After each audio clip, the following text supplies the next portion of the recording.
Muy buenos días aún. Que el Señor les bendiga. Es un gusto poder estar en este último día del año enseñando de la palabra del Señor. La palabra del Señor siempre es beneficiosa para nuestra vida, siempre es beneficiosa para nuestra alma. La palabra del Señor nunca vuelve vacía, siempre hace lo que Dios le encomendó que hiciese, y confiamos que la palabra de Dios es suficiente para alentarnos, para darnos esperanza, también para corregirnos y entrenarnos para hacer toda buena obra conforme a la voluntad de Dios. Así que con esa disposición les invito a enfrentar este tiempo. Gracias al Señor hay 23 grados de calor solamente, no hay 30 y tantos. La última vez que estuve acá en este púlpito era un horno. Solo subirme acá ya empecé a transpirar. Aunque uno siempre transpira por diferentes motivos. Ya estamos delante de Dios y venimos de parte de Dios para entregar su palabra. Me gustaría comenzar este sermón señalando lo siguiente. No sé si ustedes han conocido algún prisionero, alguien que haya estado preso en la cárcel, que desee volver a estar en la cárcel, por gusto, por mero gusto, por diciendo que eso es lo correcto, que estar privado de libertad, ese es mi lugar. Yo creo que ahí pertenezco. No sé si han leído en la historia de alguna persona que fue esclavo en su momento y que no tenía dominio sobre sí, sino que le pertenecía a señores, o incluso era un elemento de comercio, que haya escrito algo similar. Recuerdo con tanto anhelo ese tiempo cuando estaba bajo el señorío de tal persona. Recuerdo con tanto amor ese tiempo cuando yo era un esclavo. Recuerdo con tanto fervor, me gustaría volver a ese tiempo cuando yo era privado de mi libertad. No sé si han leído algo como eso. La verdad es que sería extraño, sería un poco iluso pensar que alguien desease estar tras las rejas, desease estar privado de libertad, bajo un señorío no del más amable, sino de aquel que te azota, de aquel que te humilla, de aquel que te avergüenza, de aquel que no importa si tienes hambre, si tienes frío, si tienes calor, tú eres un objeto que sirve solamente para su propósito. Bueno, en la Biblia encontramos algo similar, algo que fue así. No sé si se acuerdan del pueblo de Israel que salió de Egipto. Muchos del pueblo de Israel, cuando estaban prisioneros, cuando eran esclavos de Egipto, de esa dinastía en ese momento, clamaban por libertad. Pero los que más levantaban voces cuando fueron libertados de esa esclavitud por mano poderosa de Dios, por milagros, eran los que no querían esa libertad. Habían salido de Egipto, pero Egipto no había salido de su corazón. Entonces les importaba nada la libertad que Dios les había otorgado y querían volver a ser esclavos. Decían, preferimos morir esclavos en Egipto que ser libres y morir en el desierto sirviendo a Dios. Hermanos, lo que vamos a estar viendo hoy tiene que ver con eso. Siendo libres, querer volver a la esclavitud, a una servidumbre que en cierta medida me mantiene ahí y no me da ninguna chance de libertad. Vamos a estar viendo el capítulo 5, al menos los primeros versículos del capítulo 5 de Gálatas, donde se nos expone ya no solamente una libertad de acuerdo a lo argumento bíblico, teológico, sino que cómo lo bíblico y teológico viene a la práctica. Vamos a estar entrando a lo teológico práctico de la carta de los Gálatas. Y debemos de entender que el contexto es Es fuerte, es bien fuerte. ¿Por qué? Porque en esta carta fue escrita por el apóstol Pablo en el año 49 a la iglesia de Galacia, que estaban en un conflicto. Muchos de los que decían ser creyentes estaban siendo sometidos a una tergiversación del evangelio, a una mezcla del evangelio. ¿Cuál era esta mezcla?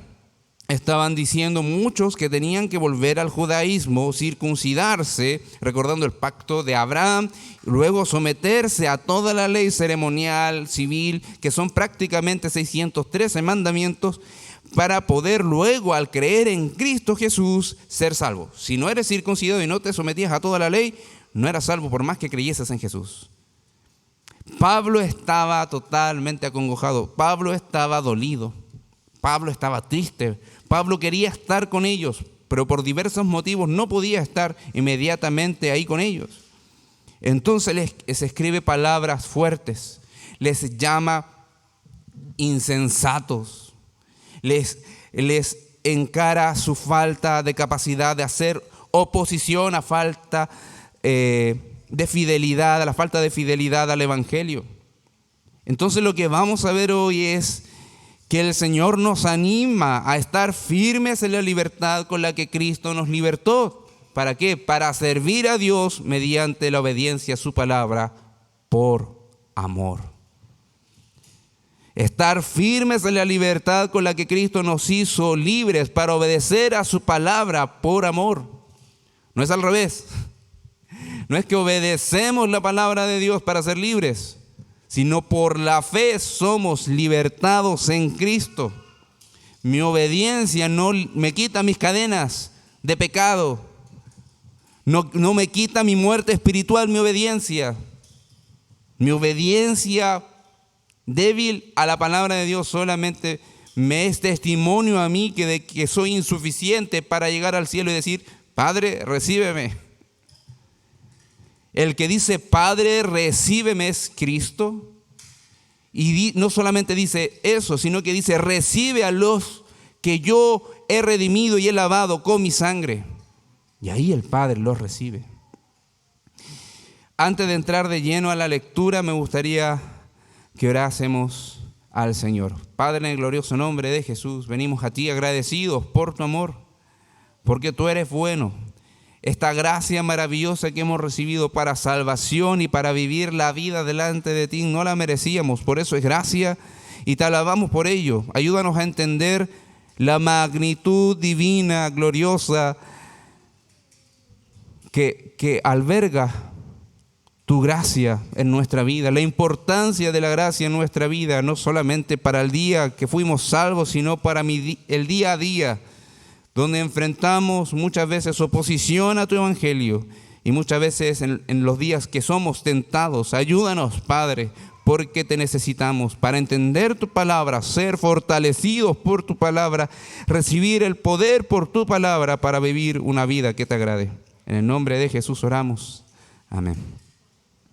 Vamos a leer del versículo 1 hasta el 12. Dice así la palabra del Señor, Gálatas 5. Gálatas 5 del 1 al 12, dice, estad pues firmes en la libertad con que Cristo nos hizo libres, y no estéis otra vez sujetos al yugo de esclavitud. He aquí, yo Pablo os digo, que si os circuncidáis, de nada os aprovechará Cristo. Y otra vez, testifico a todo hombre que se circuncida, que está obligado a guardar toda la ley. De Cristo os desligasteis, los que por la ley os justificáis, de la gracia habéis caído. Pues nosotros por el Espíritu guardamos por la fe la esperanza de la justicia, porque en Cristo Jesús ni la circuncisión vale de algo, ni la incircuncisión, sino la fe que obra por el amor. Vosotros corríais bien. ¿Quién os estorbó para no obedecer a la verdad? Esta persuasión no procede de aquel que os llama. Un poco de levadura leuda toda la masa. Yo confío respecto de vosotros en el Señor, que no pensaréis de otro modo, mas el que os perturba llevará la sentencia a quien quiera que sea. Y yo, hermanos, si aún predico la circuncisión, ¿por qué padezco persecución todavía? En tal caso, ¿se ha quitado el tropiezo de la cruz? Ojalá se mutilasen los que os perturban. Buen texto para terminar el año y comenzar otro ciclo más de 365 días. No quisimos hacer una pausa hoy en cuanto a la predicación que estamos llevando de Gálatas. ¿Por qué? Porque es necesario recordar la gracia de Dios. Necesitamos la gracia de Dios constantemente en nuestra mente. Necesitamos recordar su amor constantemente en nuestro corazón. No podemos vivir y enfrentar la vida cristiana de otra manera. Y es lo que en cierta medida está expresando aquí el apóstol Pablo. Y vamos a entrar de lleno. Me gustaría anunciar el título. Dice: firmes en la libertad de Cristo. Ese es el título del sermón de hoy: firmes en la libertad de Cristo. Y lo que vamos a ver dentro de los primeros 6 versículos es: libres en Cristo, firmes en Cristo. Libres en Cristo, firmes en Cristo. Y lo primero que vemos es un imperativo. Versículo 1: estad pues firmes en la libertad. Y es lo que debemos de entender, que el Evangelio de Dios ha venido a este mundo para dar esclavitud a todos los que son esclavos espirituales de este mundo, a todos los que están esclavos espiritualmente por sus pecados, a todos aquellos que han sido sujetos toda su vida por sus pecados a condenación. La Biblia enseña que el estar sujeto a condenación es estar bajo la ira de Dios por nuestros pecados. ¿Por qué? Porque no nos ajustamos a su santidad, no nos ajustamos a su rectitud, nos ajustamos a su justicia, que en cierta medida es andar conforme a lo que Dios ha establecido. Aquí el apóstol Pablo está exhortando, que es la idea de animar, recordar. Esa tiene la idea de exhortar, animar y recordar a los de Galacia que estén firmes en esa libertad que otorga el Evangelio. El Evangelio liberta, el Evangelio libera, el Evangelio abre las puertas de esa prisión que nos tenían privados de libertad. La idea de estar firmes, queridos hermanos, en esta libertad tiene muchas implicancias, tiene mucha profundidad, y podríamos estar solamente hoy estudiando este versículo porque podríamos entrar de lleno a entender de cuántas cosas nos libertó el Señor, y también entendiendo el contexto que directamente está transmitiendo esta carta. Pero lo que vamos a hacer, queridos hermanos, de manera sintetizada, entender qué es lo que Dios te está diciendo a ti hoy día. ¿Qué es lo que me está diciendo el Señor a mí hoy? ¿Por qué el Señor me está diciendo que me mantenga firme en la libertad? Porque quizás usted leyó y está diciendo a los Gálatas: estad pues firmes en la libertad con que Cristo nos hizo libres. Pero eso no queda ahí. Te está diciendo a ti también, querido hermano, querida hermana, que debes estar firme en aquella libertad con la que Cristo te libertó. Porque esa libertad no la regalaron, queridos hermanos. A nosotros sí, pero a Cristo le costó. Cristo vino a vivir una vida santa. El Cristo, el Mesías, el ungido de Dios, vivió una vida santa. Y esa vida santa le ofreció en el madero de la cruz en reemplazo de tu vida de pecado. Él recibió por los pecadores el justo juicio de Dios. Él recibió la ira de Dios en tu lugar para que tengas libertad. Hermanos, ese es el costo de nuestro pecado. Eso es el costo de la salvación para el Salvador. Dios no podría haber levantado un indulto solamente sin que nadie tuviese que pagar un precio. Eso convertiría a Dios no en justo, lo volvería injusto, lo volvería incorruptible, lo volvería como todos aquellos gobernantes que hacen indultos a criminales. Dios mandó a su Hijo para recibir el justo juicio que merecíamos nosotros y recibir la justa ira de Dios. El Evangelio establece esa verdad. El Evangelio establece esa base. Está destituido de la gloria de Dios. Por eso, si has recibido el Evangelio y entiendes que eres libre y entiendes que tienes libertad en Cristo, mantente firme en eso. Porque Cristo padeció por ti. Cristo murió por ti, Cristo sangró por ti, Cristo fue molido por ti, fue escupido por ti, fue avergonzado y humillado por ti, fue abandonado por el Padre por ti. Mantente firme en esa libertad. Esto es muy contrario a la religiosidad humana. La religiosidad humana te dice, sé fiel y luego veremos. El Señor dice, yo soy fiel. Yo soy fiel. Porque yo soy fiel, obedece. Porque yo te amo, obedece. Pero volvamos a la idea de somos libres de qué.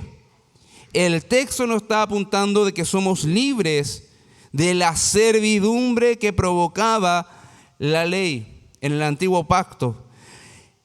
Incluso somos libres de aquella maldición que la ley pronunciaba sobre el pecador que incumplía sus mandatos.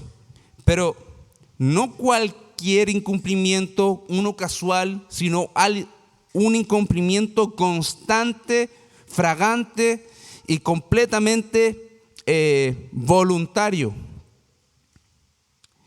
Somos libres de aquella maldición, somos libres de estar obedeciendo la ley con la interpretación que los judaizantes estaban diciendo, de que por medio de la ley alcanzan la salvación. Somos libres también conforme a lo que Cristo enseñaba a los fariseos y en su ministerio cuando le preguntaron de qué somos libres, cuando Él dijo, conoceréis la verdad y la verdad os hará verdaderamente libres. Y todo aquel que el Hijo libertare es verdaderamente libre. Le preguntaron, ¿de qué libertad? Nunca hemos sido esclavos. O sea, los hijos de Abraham que estuvieron en Egipto no somos nosotros. Nunca hemos estado bajo esclavitud. Bueno, el Señor le responde de pecado. Libres de la esclavitud del pecado. La ley en cierta medida es un recordatorio para nosotros de que somos pecadores, de que no damos el ancho para la rectitud y la justicia de Dios. Ahora, Cristo pagó todas las demandas de la ley y toda la sentencia que la ley otorgaba. Toda la maldición que debería caer sobre los pecadores cayó sobre sus hombros en la cruz. Hermanos, es necesario recordar que en el antiguo pacto la obediencia a la ley mosaica, incluso la ceremonia de la circuncisión, que es un pacto anterior al pacto que Dios estableció con el pueblo de Israel en el monte Sinaí, no tenían la idea de entregar la salvación, sino de mantenerse en el estado de estar pactado con Dios, estar en una relación de pacto con Dios, con promesas nacionales de estabilidad, prosperidad y protección. Y como una arista se desprende una promesa que no dependía de su obediencia. Una promesa de que Dios enviaría al perfecto sumo sacerdote, al divino profeta, al Mesías prometido. Entonces la obediencia a la ley te mantenía en esa comunión con Dios mientras tú esperabas el cumplimiento de esa promesa. Entonces, llegada la venida de Cristo, ese pacto llegó hasta ahí, porque ya se cumplió el propósito de mantenerte unido a Dios, fiel a Dios, como pueblo de Dios, mientras esperabas la promesa de salvación. Entonces, llegado Cristo, establece un nuevo pacto. que nos reconcilia de Dios de manera perfecta, porque nos limpia de todo pecado cometido, que estamos cometiendo y que vamos a cometer, nos limpia de todos nuestros pecados. En segundo lugar, nos da una justicia, una obediencia perfecta a lo que Dios demanda, porque Cristo es perfecto, es santo, recibimos su santidad, somos revestidos con su santidad. Y en tercer lugar, te entrega una seguridad de que no depende de tus obras mantenerte en el pacto de Dios. Así como en el pacto antiguo, que dependía de tus obras, si recibías las bendiciones o las maldiciones que estaban anunciadas en la ley, en Cristo las bendiciones de Dios vienen a ti y no dependen de tus obras, sino depende de la vida maravillosa de Jesús en ti por medio de la presencia de su Espíritu Santo. Es Dios quien te garantiza y te asegura de que todas las promesas recibidas en el pacto de Cristo vamos a recibirlas. Él va a tratar con tu corazón rebelde, Él va a tratar con tu corazón pecaminoso, Él trata con tu vida. Y por eso le dice: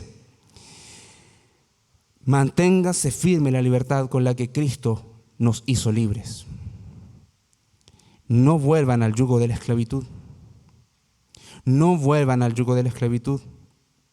Ese yugo de la esclavitud se entiende que en su momento ellos decían orgullosamente, los fariseos, que es un elemento importante de ser judío.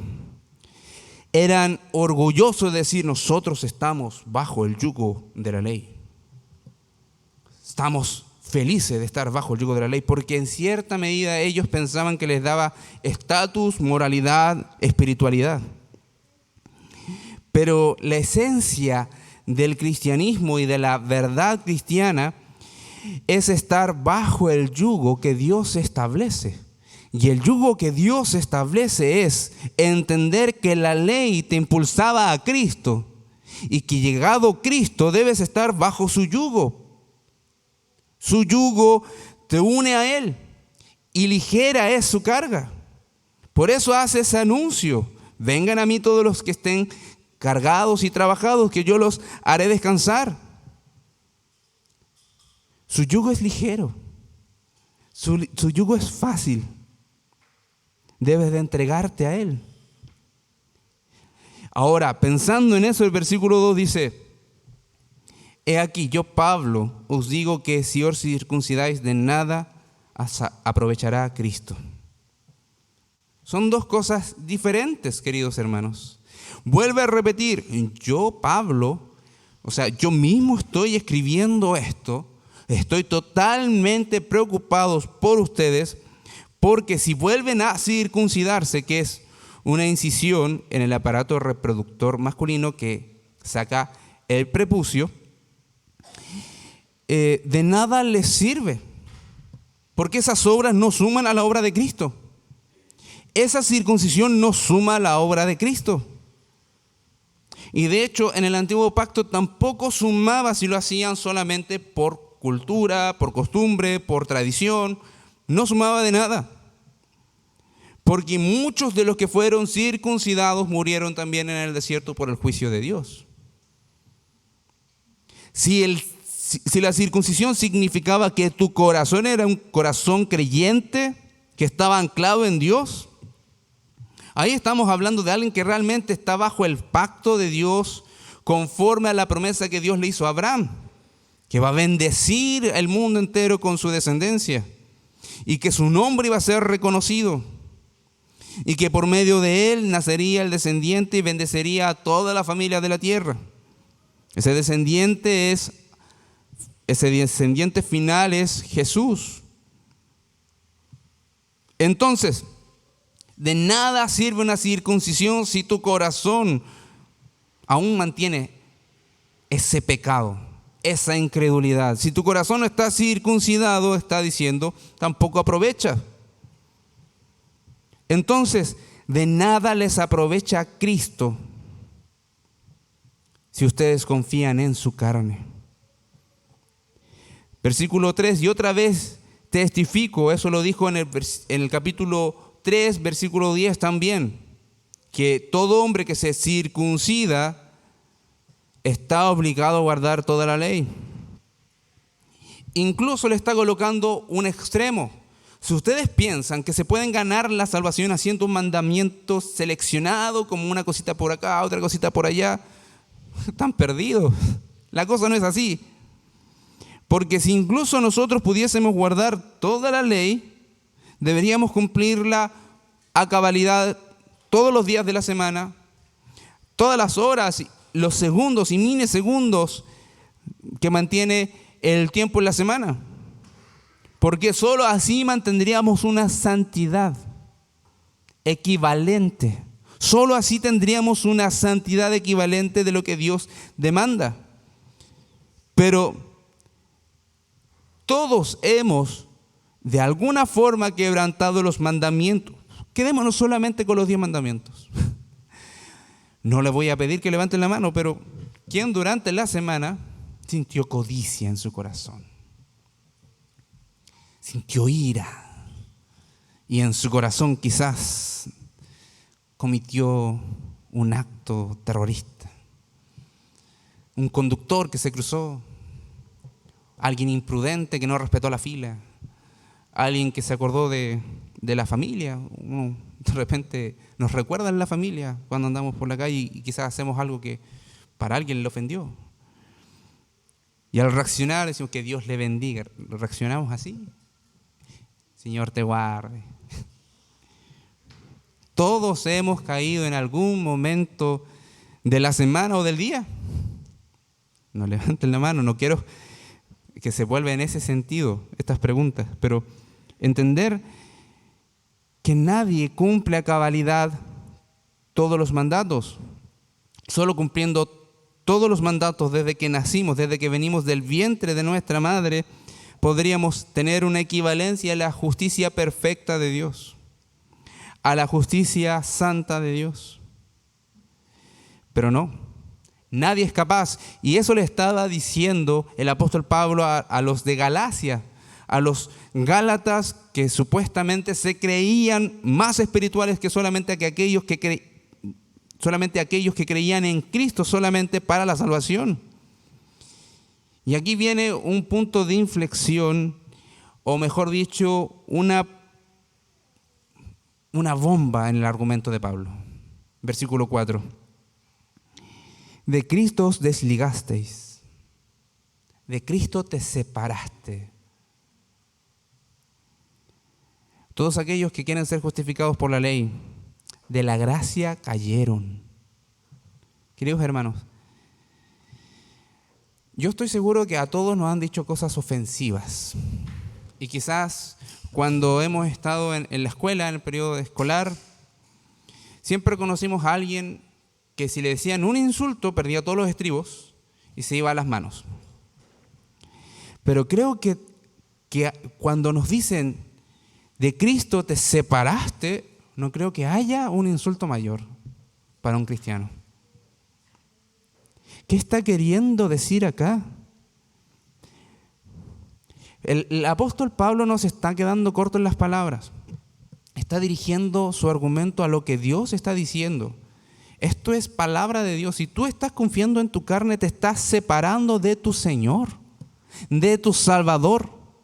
Tú que has querido por tu obediencia ganar la justicia de Dios, estás lejos de Jesús. Te separaste de ese Salvador amoroso que murió con los brazos abiertos en la cruz. Te separaste de ese Salvador que nació en un establo humilde allá en la región de Galilea, allá en Belén. Te estás separando de aquel humilde, manso Cordero de Dios que por su muerte quita el pecado del mundo. Te estás separando. Y de hecho, es mala conjugación la que usé. No te estás separando, te separaste. Lo dejaste de lado. Si alguien me dijese a mí, Walter, ¿te has separado de Cristo? Hermanos, eso sería como si una bomba nuclear explotara justamente aquí en mi corazón. Para un creyente verdadero que les diga eso a alguien es un knockout, es un shock. No puedes incluso mantener la conversación tranquilo. Quizás podrías enojarte, quizás podrías alterarte, quizás podrías entrar a una disyuntiva de decir, pero ponerte nervioso al menos. Pero el choque emocional, querido hermano, es tremendo. ¿Por qué? Porque para un creyente saber que Jesús murió en la cruz derramando su última gota de sangre para reconciliarte con Dios y que eso tú no lo merecías, que Él tomó tu lugar de ser sujeto a la ira de Dios, recibiendo el castigo que tú merecías, querido hermano, eso es lo más hermoso, lo más maravilloso, es el tesoro más valioso que tiene el creyente en su vida. Es lo más hermoso, es lo más glorioso, es lo más magnífico. No hay verdad en la Biblia que golpea más a los seres humanos que esta tan sencilla frase: Jesús murió por ti. No entramos a la fe por hacer un curso teológico donde me enseñan los últimos tiempos, donde me enseñan los idiomas originales, me enseñan las dispensaciones. Entras a la fe porque reconoces la simple verdad de que Cristo murió por ti. Entonces, que diga, ¿de Cristo se separaron? Se lo estaba tomando muy en serio el apóstol. Y es más, remata diciendo, de la gracia han caído. Esto pareciese dar como que alguien estuvo, fue creyente y después perdió esa calidad de creyente. Lo que la Biblia enseña en 1 Juan 2:19 es que aquellos que pierden esa fe y esa certeza en el Evangelio simplemente no eran del Señor. Los que estaban con nosotros pero salieron de nosotros, tranquilos, no eran de nosotros.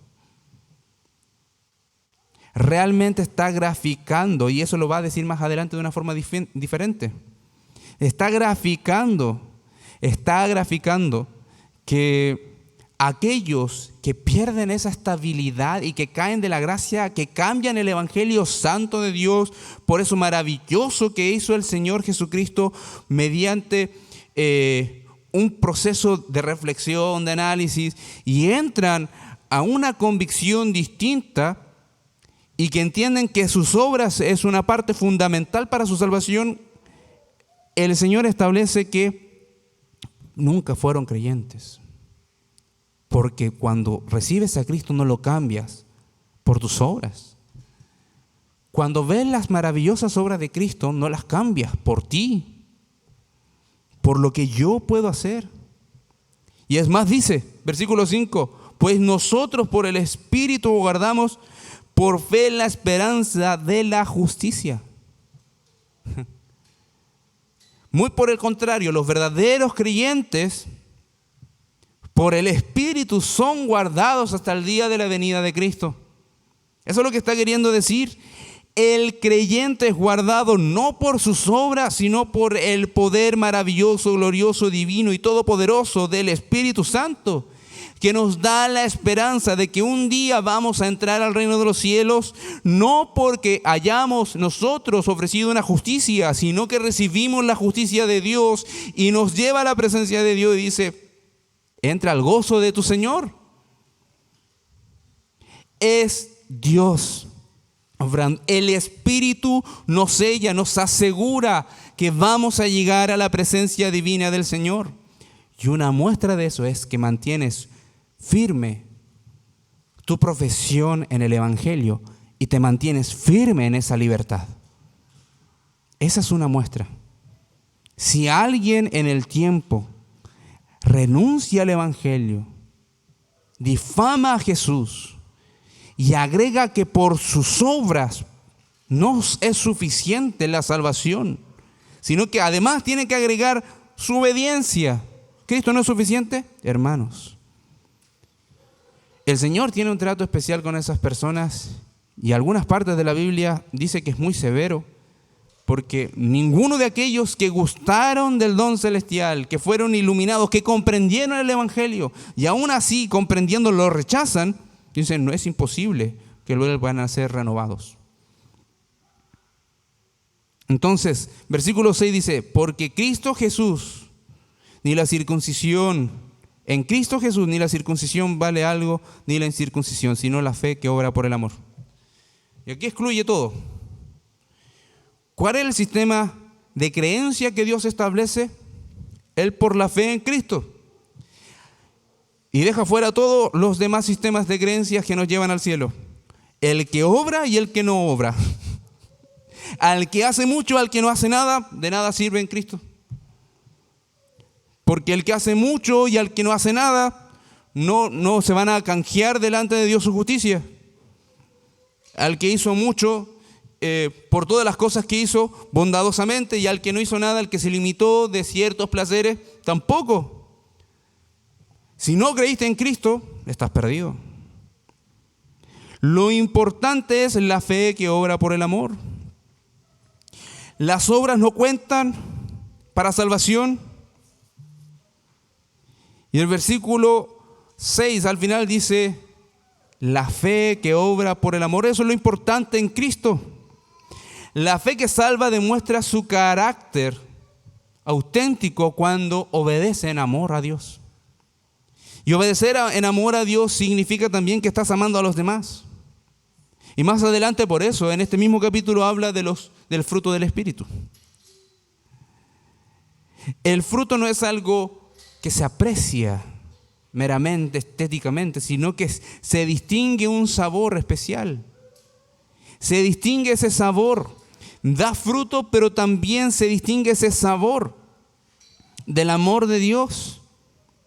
Tus obras, queridos hermanos, no para salvación, sino porque eres salvo, distingue que tú has creído en aquel que te llamó.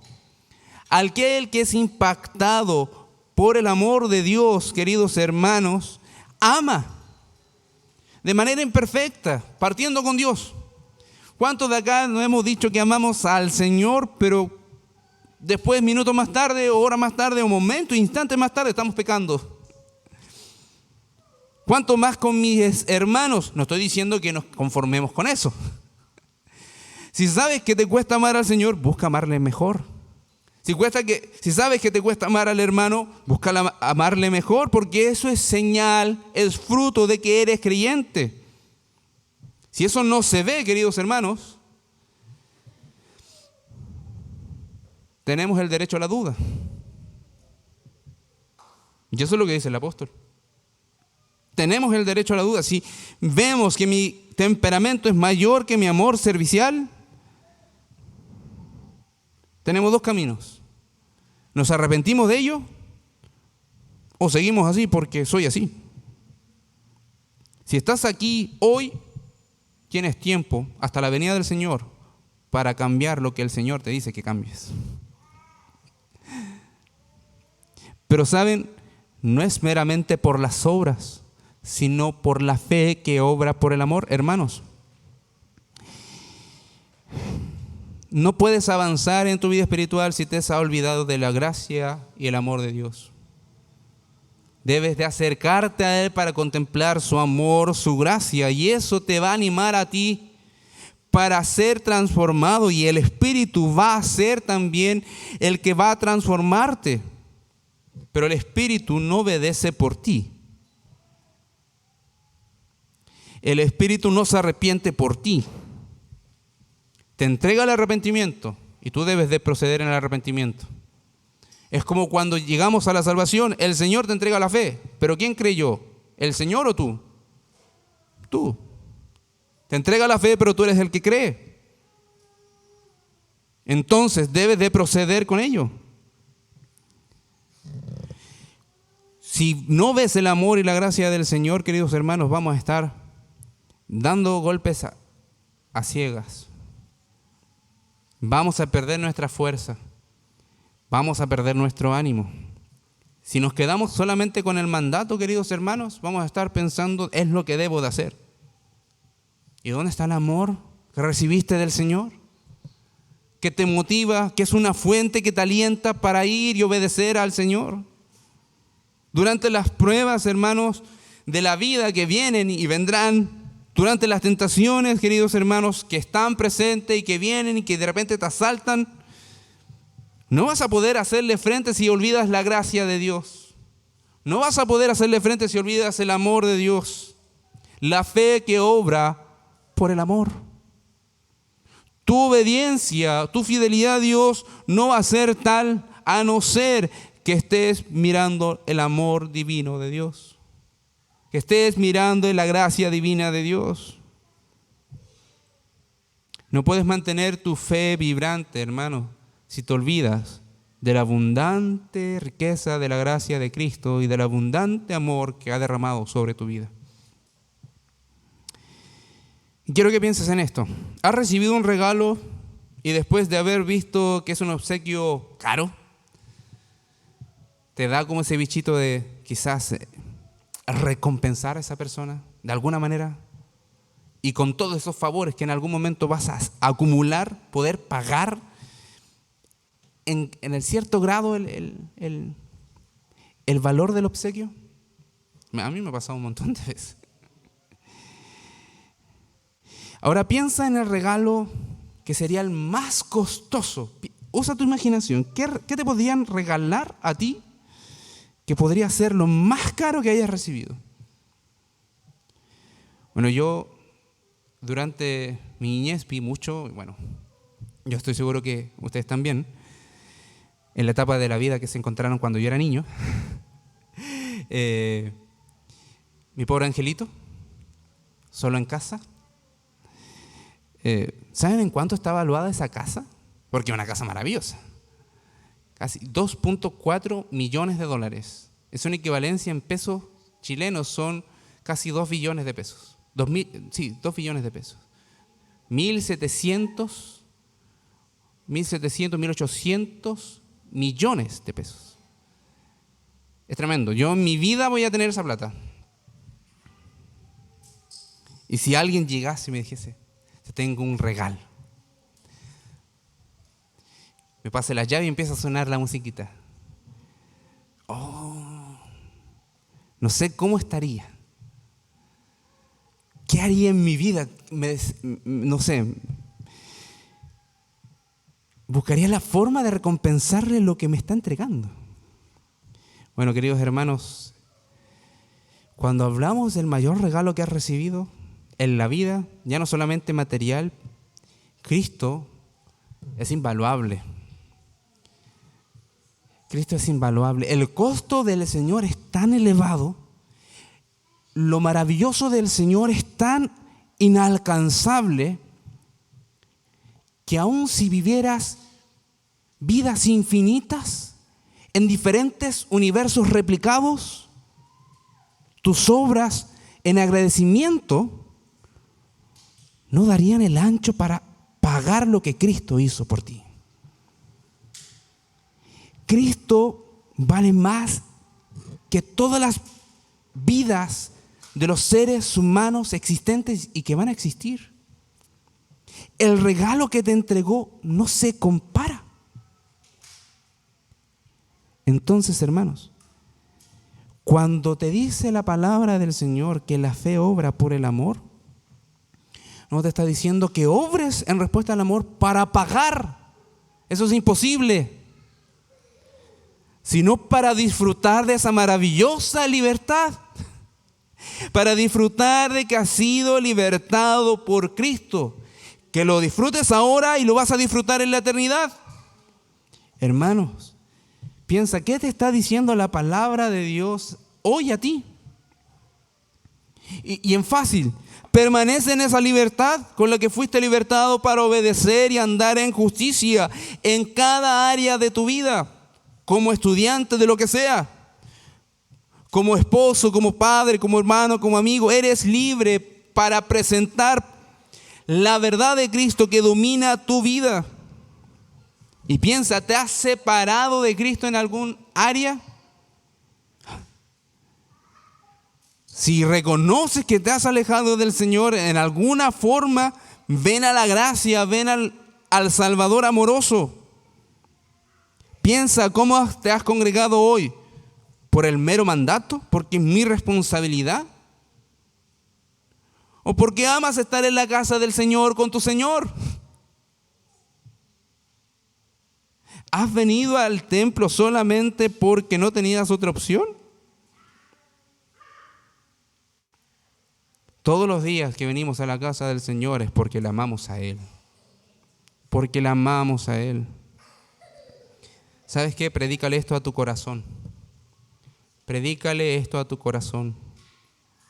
Lo necesitamos con urgencia. Necesitamos urgentemente que nos digan: tu santidad progresiva va a ser solamente si confías en la gracia de Dios. Y obedece la verdad en medio de los obstáculos. Esta es una mitad más resumida. Versículo 7. Vosotros corríais bien. ¿Quién les estorbó para obedecer a la verdad? Esta persuasión no procede de aquel que os llama. Un poco de levadura leuda toda la masa. Queridos hermanos, el apóstol Pablo había visto que habían recibido el evangelio y que estaban obedeciendo y se estaban esforzando por cambiar esas cosas que en su vida estaban mal. Pero en algún momento les apareció esta prueba, les apareció esta confusión. Aparecieron estos falsos maestros que estaban diciendo: debe de circuncidarte, debe de obedecer toda la ley, debe de seguir las fiestas judías para poder luego creer en el Señor y tener la salvación. ¿Quién les enseñó eso? Pablo entendía la figura de estas personas, de estos falsos maestros. Quizás no identificaba a esas personas con nombre y apellido. Pero lo que puede decir es que esa enseñanza no procede de Dios. No procede de aquel que los llamó de las tinieblas a su luz. No procede de aquel Jesús que vino a enseñar que solamente por la fe tenemos la salvación, no por nuestras obras. Por eso debían de mantenerse firmes y estar velando, diciendo: ¿qué pizca de enseñanza e interpretación de estos maestros, de todos los maestros, nos pueden leudar la fe? Nos pueden hacer aparentar una fe robusta, grande, pero que es inservible según los parámetros de Dios. Hay que entender que una minúscula parte del polvo de la levadura, ¿cuál es el efecto que tiene en la masa? La hincha. Entonces el punto es: sé cauto, esté alerta, piensa, analiza, reflexiona. No vaya a ser que se nos pase una pizca de levadura en la fe, en el evangelio, y vamos a estar inflándonos y viviendo un evangelio que no es evangelio. Hermano, esa es una labor titánica que debes de hacer tú todos los días. Que los pastores asumimos que debemos hacerla congregacionalmente, por supuesto. Pero yo no vivo con usted. Y por más que viviese con usted, yo no estoy en su mente. Por eso confiamos en la soberanía omnipotente del Espíritu Santo. Si el único que nos pastorea para ver cuál es esa pizca de levadura que puede leudar nuestra fe, es el Espíritu que aplica la palabra. Hermanos, es importante estar alertas. Versículo 10 dice: yo confío respecto de vosotros en el Señor. Nuevamente repite la idea de que aquellos que son verdaderos creyentes van a ser preservados por Dios, van a ser guardados por Dios. Aquellos que han creído en el Señor, el apóstol Pablo está diciendo: estoy seguro, aquellos Gálatas que me están leyendo y están oyendo estas palabras mías que yo escribí de mi propia mano, como dice en capítulo 6, van a estar pensando conforme al evangelio que recibieron, no de otra forma. Pero así como tengo la seguridad de que Dios, el que empezó la buena obra, la va a terminar hasta el día de su venida en aquellos verdaderos creyentes, saben que la sentencia para aquellos falsos maestros que están usurpando el nombre de Dios, que están usurpando el evangelio de Cristo, que están denigrando la sangre de Cristo, la sentencia les viene segura. El juicio de Dios se revelará contra ellos y va a ser una condenación devastadora. Así como la salvación es tan segura y tan maravillosa, la sentencia es horrenda. Estar separado y recibiendo todo el peso de la ira de Dios.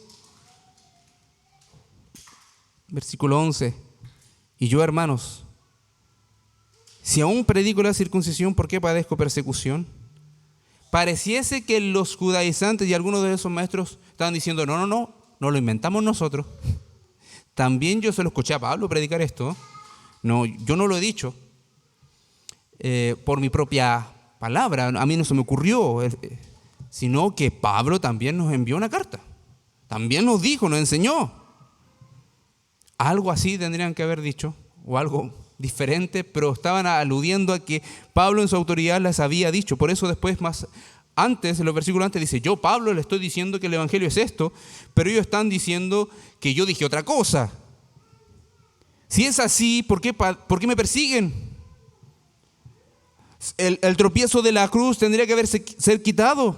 La suficiencia que digo que tiene en la cruz de Cristo tendría que haberse quitado. No me tendrían que estar persiguiendo por ello. Y el enojo viene, dice, ojalá se mutilasen los que perturban a los fieles de Galacia. No estaba diciendo ojalá se corten una mano, ojalá se saquen un ojo, se saquen un pie. No. Lo que está diciendo, aquellos que les gusta circuncidarse, bueno, castrense enteros si les gusta obedecer bien la ley. Un poquito más, ¿cuál es el problema? Córtense todo. Ojalá se mutilasen aquellos que es sinónimo de orgullo. Entonces acá, queridos hermanos, la defensa y el ánimo a nosotros es: persevera en esa libertad, pero está atenta a aquellas señales, a aquellas enseñanzas. Sé fiel en la Escritura para entender que un poco de levadura leuda toda la masa, y tu obediencia se va a ver afectada. Tu santidad se va a ver afectada, querido hermano.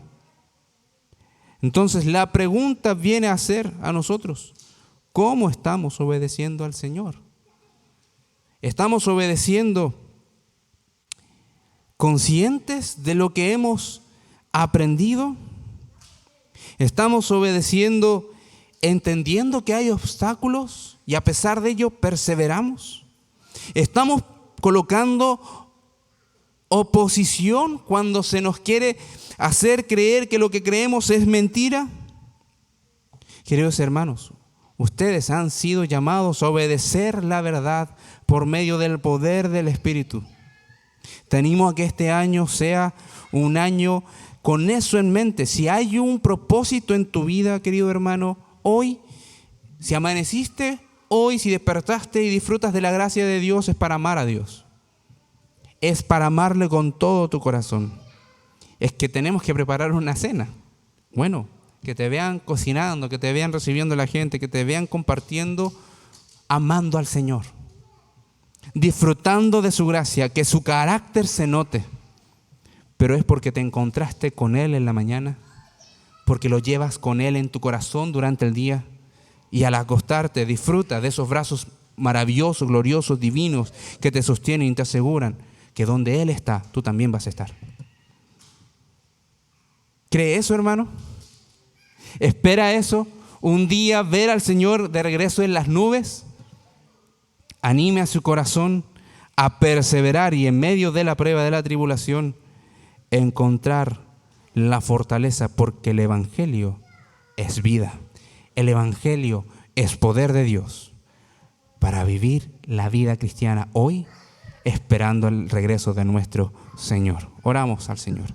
Padre divino, bendito Salvador, te bendecimos, te exaltamos porque tú eres bueno.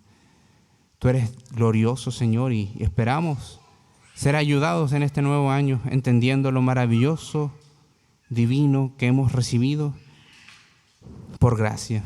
Hemos recibido la verdad de tu evangelio. Ayúdanos a obedecer tu evangelio. Ayúdanos a vivir en el evangelio. Ayúdanos a disfrutar esa gracia y ese amor maravilloso que solamente tú entregas. Nadie puede amar como tú amas. Porque nos amas, Señor, podemos amarte y amar al resto. Porque tú eres santo, podemos buscar la santidad. No por nuestras propias fuerzas, sino por tu fuerza y tu poder. Oramos en el glorioso nombre de Jesús. Amén.